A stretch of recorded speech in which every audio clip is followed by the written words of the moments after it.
ওয়াল্লাযীনা ইয়াবিতুনা লিরাব্বিহিম সুজদাও ওয়া কিয়ামা। আল্লাহ বলেন আমার প্রিয় বান্দার 3 নাম্বার গুণ, আমার প্রিয় বান্দা সারা রাত সিজদার ভিতরে এবং ইবাদত বন্দিগির ভিতরে কাটায়।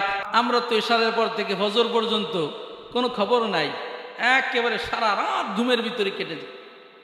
আল্লাহ পাক রব্বুল আলামিন বলেন না, আমার প্রিয় বান্দারা সারা রাত ঘুমের ভিতরে কাটাইতে পারে না। আমার প্রিয় বান্দাদের রাত কাটে ইবাদতের ভিতরে, আমার প্রিয় বান্দাদের রাত কাটে সিজদার ভিতরে, আমার প্রিয় বান্দাদের রাত কাটে কোরআনুল কারীমের তেলাওয়াতের ভিতরে। সারা রাত আল্লাহ তাআলার প্রিয় বান্দারা ঘুমায় না, বরং রাতের কিছু অংশ ঘুমায়, আবার কিছু অংশ ইবাদত বন্দিগি করে। এটা হচ্ছে আল্লাহ তাআলার প্রিয় বান্দাদের পরিচয়। আল্লাহ পাক রব্বুল আলামিন কোরআনুল হাকিমের অন্য এক আয়াতের ভিতরে বলেন, তাতাজাফা জুনুবুহুম আনিল মাদাজি'i ইয়াদউনা রাব্বাহুম খাউফাও ওয়া তামাআ ওয়া মিম্মা রাযাকনাহুম ইউনফিকুন। আল্লাহ তাআলা বলেন আমার প্রিয় বান্দা যারা, তাতাজাফা জুনুবুহুম, ওদের পার্শ্ব দেহ সবসময় বিছানা থেকে আলাদা থাকে। আমার প্রিয় বান্দারা সারা রাত ঘুমায় না, বরং আমার প্রিয় বান্দা রাতের কিছু অংশে তাহাজ্জুদ পড়ে, আবার রাতের কিছু অংশে জিকির করে, আবার রাতের কিছু অংশে ইবাদত বন্দিগির ভিতরে কাটায়। তাতাজাফা জুনুবুহুম আনিল মাদাজি ইয়াদউনা রাব্বাহুম খাউফাও ওয়া তামাআ। আল্লাহ বলেন আমার প্রিয় বান্দারা সারা রাত আমার কাছে দোয়া করতে থাকে।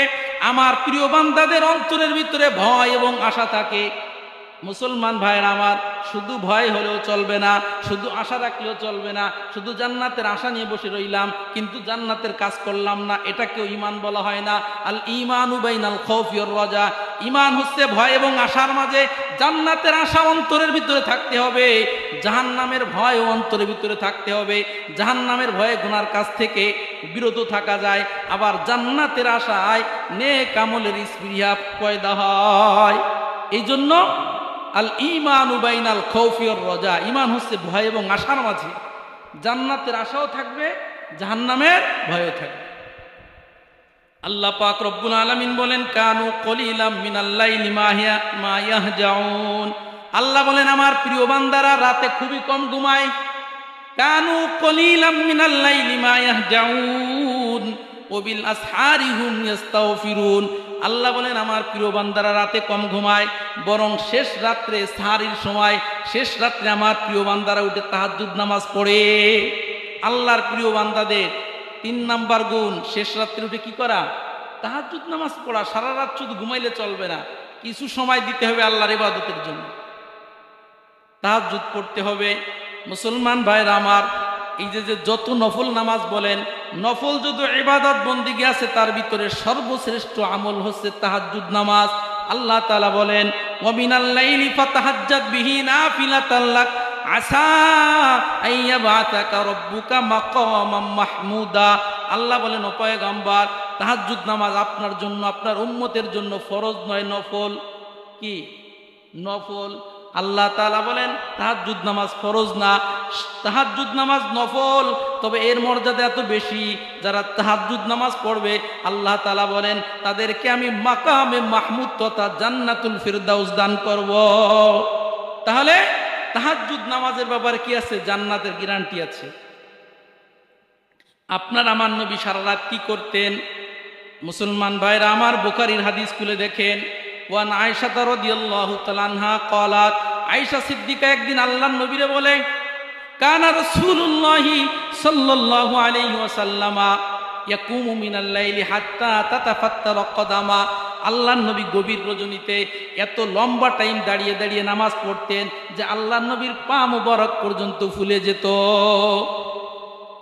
এটা বুঝবেন না, গাড়িতে যদি লম্বা টাইম বসে থাকেন, লম্বা টাইম একাধারে 2-3 ঘন্টা যদি বসে থাকেন, দেখবেন আপনার পাও যদি জুতোর ভিতরে ঢুকান একটু কেমন কেমন লাগে, মানে পাও কিন্তু ফুলে যায়, বলে না, মানে পায়ে কিন্তু পানি চলে আসে। আম্মা জান আয়েশা সিদ্দিকা বলেন, আমি আল্লাহর নবীকে বললাম, ইয়া রাসূলুল্লাহ, আপনি গভীর রজনীতে এত লম্বা টাইম ইবাদত বন্দেগী করেন যে আপনার পা মুবারক পর্যন্ত ভুলে যায়। ইয়া রাসূলুল্লাহ, ইয়া হাবিবাল্লাহ, ওয়াকাদ গফারাল্লাহু লাকা মা তাকদ্দামা মিন যামবিক। ও পয়গম্বর, আল্লাহ তাআলা আপনার জীবনের সামনের গুনাহ মাফ করে দিয়েছেন, আপনার জীবনের পিছনের গুনাহ মাফ করে দিয়েছেন, আপনার জীবনের সব গুনাহ মাফ। এরপরও সারা রাত দাঁড়িয়ে নামাজ পড়ার কি অর্থ আছে? হুজুর সারা রাত দাঁড়িয়ে নামাজ পড়েন, কি প্রয়োজন আছে? আপনার জীবনের সামনের গুনাহ মাপ, পিছনের গুনাহ মাপ। আল্লাহ নবী বললেন, ও আয়েশা তুমি কি জানো না, আফালা কুনু আবদান শাকুরা, ও আয়েশা আমি কি আল্লাহ তাআলার কৃতজ্ঞ বান্দা হব না?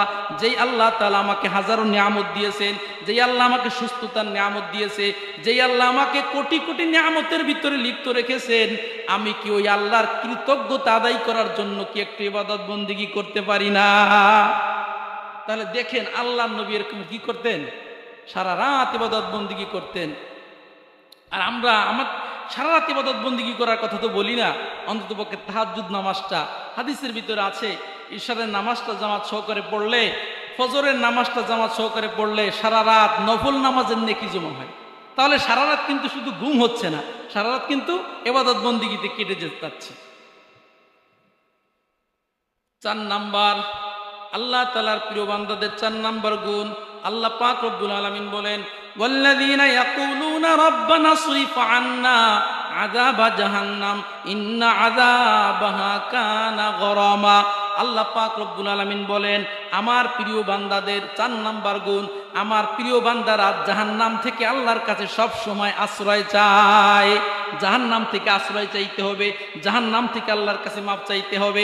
আল্লাহুম্মা ইন্না নাসআলুকাল জান্নাহ ওয়া নাউযু বিকা মিনান নার। ও মুসলমান ভাইরা আমার, সকাল সন্ধ্যা 7 বার পড়তে হয়, আয় রব্বে কারীম আপনি আমারে জান্নাত দান করেন, আয় রব্বে কারীম আপনি আমাকে জাহান্নাম থেকে আশ্রয় দান করেন। করা যাবে না বুঝেন? সকালে জান্নাত চাইতে হবে, বিকেলে কি চাইতে হবে? জান্নাত। আল্লাহুম্মা ইন্না নাসআলুকাল জান্নাহ, আয় রব্বে কারীম আপনার কাছে জান্নাত চাই। ওয়া আউযু বিকা মিনান নার, আয় রব্বে কারীম আপনার কাছে জাহান্নাম থেকে আশ্রয় প্রার্থনা করছি, ক্ষমা প্রার্থনা করছি। এই জন্য মুসলমান ভাইরা আমার, জাহান্নাম থেকে আশ্রয় চাইতে হয়। আল্লাহ পাক রব্বুল আলামিনের মতো দয়ালু দুনিয়ার জমিনে কেউ নাই। বলে যে আল্লাহ তাআলার কাছে যদি বান্দা ক্ষমা চায়, আল্লাহ তাআলা বেশি খুশি হয়। দুনিয়ার মানুষের কাছে চাইলে অসন্তুষ্ট। যত মানুষের কাছে বেশি চাইবেন আপনার দাম কমে যাবে, যত বেশি চাইবেন আপনার মর্যাদা কমবে।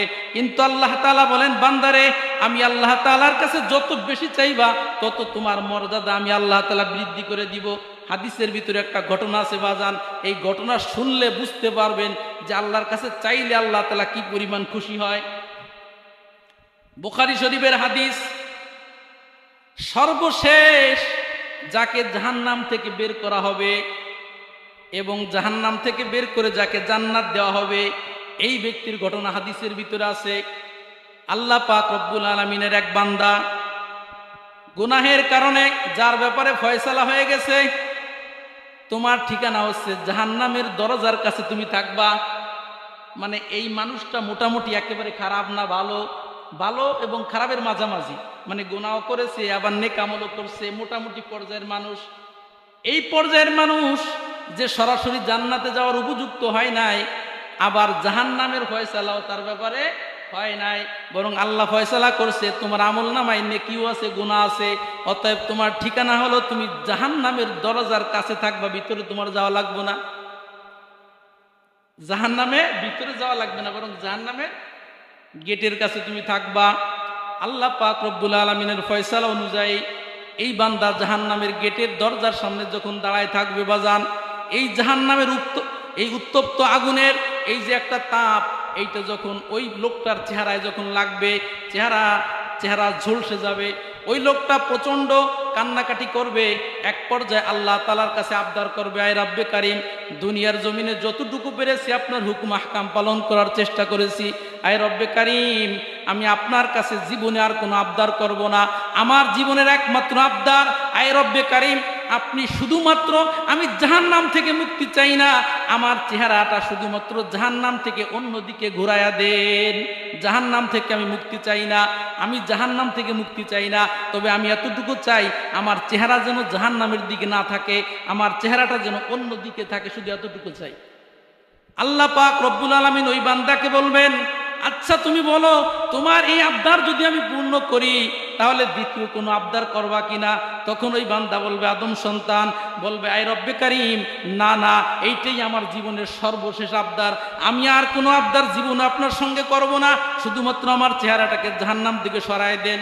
আল্লাহ পাক রব্বুল আলামিন ফেরেশতাদেরকে বলবে, ও আযাবের ফেরেশতারা, আমার এই বান্দার চেহারাটা জাহান্নাম থেকে ঘুরায়া অন্যদিকে দিয়া দাও।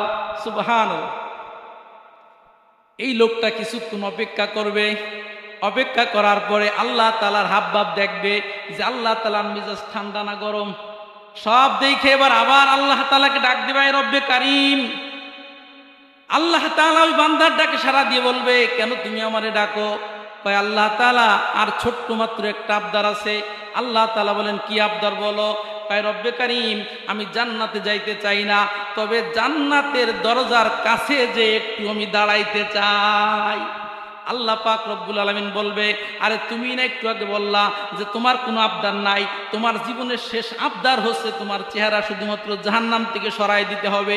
তোমার আবদার আমি পূর্ণ করলাম, এখন আবার তুমি বলতেছো তোমার আর কোনো আবদার নাই, সর্বশেষ আবদার তোমাকে একটু জাহান্নামের কাছে, দরজার কাছে নিয়ে যেতে হবে, তোমাকে জান্নাতের কাছে নিয়ে যেতে হবে, জান্নাতের ভিতরে তুমি যাইতে চাও না।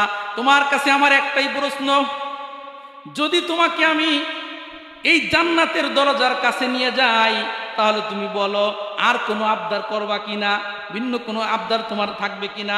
তখন ওই লোকটা বলবে, রব্বে কারিম, না না না, এবার আমি একেবারে বাস্তব কথা বলছি আল্লাহ, আমার জীবনে কোনো আবদার থাকবে না, আমার জীবনের শেষ আবদার আপনি শুধুমাত্র জান্নাতের দরজার কাছে আমাকে নিয়ে রাখেন, আমি আর কিছুই চাই না।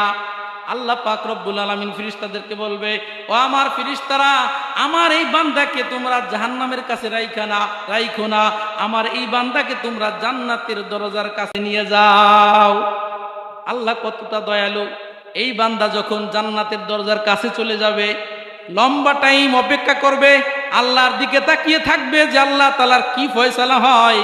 কিছুক্ষণ পর আবার আল্লাহ তাআলাকে ডাক দিয়ে বলবে, আয় রব্বে কারিম, আপনার কাছে বহুত আবদার করেছি আল্লাহ, আমার জীবনের শেষ আবদার আর কোনো আবদার নাই, আমার জীবনের শেষ আবদার, আয় আল্লাহ আমাকে একটু কোনো মতে জান্নাতে ঢোকার সুযোগ করে দেন। সুবহানাল্লাহ। আল্লাহ পাক রব্বুল আলামিন বলবে, ও আদম সন্তান, তুমি তো বারবার শুধু আমার কাছে ওয়াদা করো যে তুমি কিছুই চাইবা না, কিছুই চাইবা না, একটু কি তুমি বললা তো এইটাই নাকি তোমার জীবনের শেষ আবদার, এখন আবার আবদার করে বসছো তুমি জান্নাতে যাবা। আল্লাহ পাক রব্বুল আলামিন ফেরেশতাদের ডাক দিয়ে বলে, ও ফেরেশতারা রে, আমার যেই বান্দা বারবার আমার কাছে চায়, আমি ওই বান্দাকে কঠিন কালেও ফিরিয়ে দিতে পারি না। ও আমার ফেরেশতারা, ও জান্নাতের ফেরেশতারা, তোমরা আমার এই গুনাহগার বান্দাকে জান্নাতের ভিতরে নিয়ে যাও। সুবহানাল্লাহ। তাহলে আল্লাহ তাআলা এমন এক আল্লাহ, যার কাছে চাইলেই খুশি, যার কাছে চাইলেই কি খুশি। জাহান্নাম থেকে আশ্রয় চাইলেই খুশি। বাজান, জাহান্নাম কতটা ভয়ঙ্কর হবে যদি সারাদিন বলি, এরপরও শেষ হবে না। জাহান্নাম এতটা ভয়ঙ্কর হবে, আল্লাহ পাক রব্বুল আলামিন বলেন, খুদুহু ফাগুল্লু সুম্মাল জাহিমা সল্লু সুম্মা ফি সিলসিলাতিন দারউহা ৭০ দিরাআন ফাসলুকু। আল্লাহ পাক রব্বুল আলামিন জাহান্নামের ফেরেশতাদেরকে বলবে, ও জাহান্নামের ফেরেশতারা, এই জাহান্নামীদেরকে তোমরা তাদের গলার ভিতরে শিকল পড়াও, শিকল পরিধান করে তাদেরকে জাহান্নামের ভিতরে নিক্ষেপ করো। নাউজুবিল্লাহ।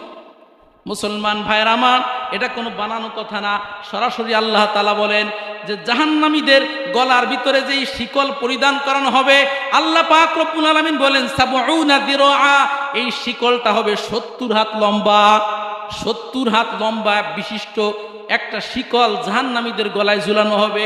আর এই জাহান্নামের আগুন বাজান দুনিয়ার আগুনের মতো হবে না। দুনিয়ার আগুন আর জাহান্নামের আগুনের মাঝে বাজান আকাশ পাতাল ব্যবধান। আল্লাহ বলেন, নারুল্লাহিল মুকাদা, জাহান্নামের আগুন হবে এত ফুটন্ত এবং এতটা জ্বলন্ত, এতটা গতিশীল। আল্লাহ পাক রব্বুল আলামিন বলেন, দুনিয়ার জমিনে যে আগুনগুলো আছে, এই আগুন যেখানে লাগে সেখানে পড়ে, কাপড়ে লাগলে কাপড় পড়ে, যেখানে লাগে সেখানে পড়ে। কিন্তু আল্লাহ বলেন, জাহান্নামের আগুন এত কঠিন হবে, জাহান্নামের আগুন যদি এক অংশে লাগে পুরো অংশটা সঙ্গে সঙ্গে পুড়ে ভস্ম হয়ে যাবে। আপনার হাতের ভিতরে যদি জাহান্নামের আগুন লাগে, আমার আল্লাহ তাআলা বলে গোটা কলিজা পর্যন্ত পুড়ে একেবারে ভুনা হয়ে যাবে। জাহান্নামের আগুনটা হবে এত কঠিন। আল্লাহ তাআলা বলে এই জাহান্নাম থেকে কি তোমাদের আশ্রয় চাইতে মন চায় না? এই জাহান্নাম থেকে আল্লাহ তাআলা বলে জাহান্নামের আযাব এত কঠিন, এই জাহান্নামের কঠিন আযাব থেকে তোমরা আমার কাছে আশ্রয় চাও, তোমরা আমার কাছে ক্ষমা চাও, ক্ষমা চাইলেই আমি আল্লাহ খুশি। জাহান্নামীদেরকে যে শাস্তি দেওয়া হবে তার ভিতরে একটা আছে সাপ। আল্লাহর নবী বলেন ইন্না ফিন্নারে হাইয়াত। আল্লাহর নবী বলেন জাহান্নামের ভিতরে বিশাল বড় বড় সাপ থাকবে। এই সাপগুলো কেমন হবে? আল্লাহর নবী হাদিসের ভিতরে বলে জাহান্নামের সাপগুলো হবে বিশাল বড় বড় উটের মতো। এই সাপ যদি একবার দংশন করে, আল্লাহর নবী বলেন 40 বছর পর্যন্ত এই বিষক্রিয়া শরীরের ভিতরে থাকবে। একবার দংশন করলে, জাহান্নামের সাপ একবার দংশন করলে বিষক্রিয়া 40 বছর পর্যন্ত থাকবে। আল্লাহর নবী বলেন জাহান্নামের সাপের ভিতরে যে বিষ আছে, ওই বিষ যদি দুনিয়ার জমিনে 1 ফোঁটা বিষ ছেড়ে দেওয়া হতো, তামাম দুনিয়ার জমিনে কোনো সবজি, কোনো গাছপালা কিছুই দুনিয়ার জমিনে উৎপন্ন হতো না। এত কঠিন শাস্তি বাজান জাহান্নামে। আমার আল্লাহ তাআলা বলতেছে, ও আমার প্রিয় বান্দারা, তোমরা আমার কাছে আশ্রয় চাও। এই জাহান্নাম থেকে কি চাও? আশ্রয় চাও। এই জন্য মুসলমান ভাইরা আমার, সকাল সন্ধ্যা আল্লাহর কাছে চাইতে হবে, রব্বানা আতিনা ফিদ দুনিয়া হাসানা ও ফিল আখিরাতি হাসানা ও কিনা আযাবান নার। আয় রব্বে কারীম, আপনি আমাকে দুনিয়াতে শান্তি দান করেন, পরকালেও শান্তি দান করেন, বিশেষ করে জাহান্নাম থেকে মুক্তি দান করেন। কোরআনুল হাকিমের পৃষ্ঠায় পৃষ্ঠায় আল্লাহ তাআলা বলতেছেন যে বান্দা তুমি আমার কাছে দোয়া করো, আমি যেন তোমাকে জাহান্নাম থেকে মুক্তি দেই। এই দোয়া করলেই আমি আল্লাহ খুশি। মুসলমান ভাইরা আমার, আমরা আল্লাহ ভুলে গিয়েছি, দুনিয়ার পাগল হয়ে গেছি, কিন্তু আল্লাহর কাছে একটু ক্ষমা চাইতেও পারি না। আল্লাহর কাছে কিছু চাইতেও আমাদের লজ্জাবোধ হয়। অথচ আপনার আমার নবী সকাল সন্ধ্যা আল্লাহর কাছে ক্ষমা চাইতেন। হাদিসের ভিতরে আছে, আল্লাহর নবী বলেন আল্লাহুম্মা ইন্নী আউযু বিকা, আল্লাহুম্মা ইন্নী আউযু বিকা মিন আযাবি জাহান্নাম। আয় রব্বে কারীম, আপনার কাছে জাহান্নামের আযাব থেকে মুক্তি চাই। আল্লাহুম্মা ইন্নী আউযু বিকা মিন আযাবিল কবরি। ও আল্লাহ, আপনার কাছে আমি কবরের আযাব থেকে মুক্তি চাই। আল্লাহুম্মা ইন্নী আউযু বিকা মিন শাররি ফিতনাতাল মাহইয়া ওয়াল মামাত। আয় রব্বে কারীম, দুনিয়ার ফিতনা থেকে আপনার কাছে ক্ষমা চাই, পরকালের ফিতনা থেকে আপনার কাছে ক্ষমা চাই। ওয়া আউযু বিকা মিন শাররি ফিতনাতাল মাসিহিদ দাজ্জাল। আয় রব্বে কারীম, দাজ্জাল যখন আসবে, এই দাজ্জালের ফিতনার থেকেও আপনার কাছে আমি ক্ষমা প্রার্থনা করি।